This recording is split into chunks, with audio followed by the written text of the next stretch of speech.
LC final examination. Next up for the 6th rank in each final examination goes to Shruti Jain from the Bosco.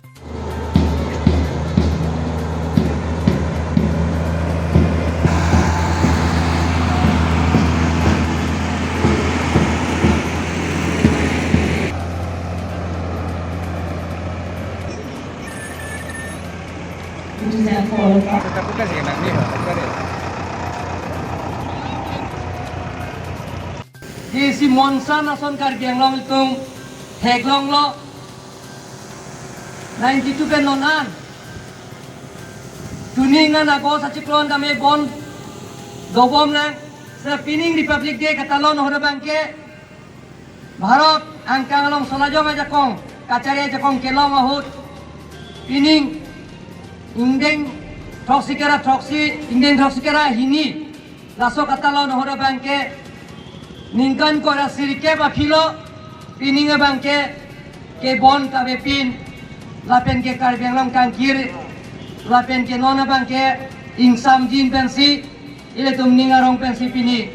Republic Day bangke talon pon lo lasinili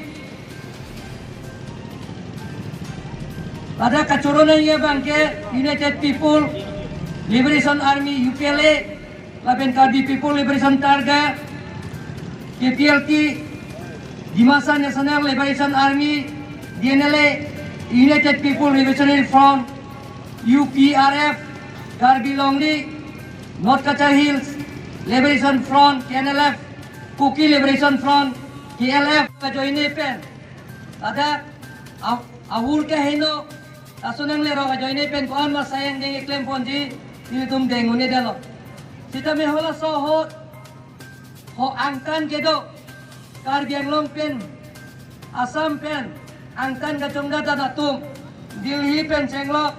Bangalore pen cenglok Hyderabad pen cenglok Goa lapen Mumbai Delhi halahai kacungda matuma phan Karbi Anglong Autonomous Council pen CM relief fund pen alang ituma phan Karbi Anglong Autonomous Council pen nitum 4 crores 70 lakhs satangka alang itum phan ke dam ke bang pen cenglok alang itum phan halaja kecho nabar sai nilitum 13,475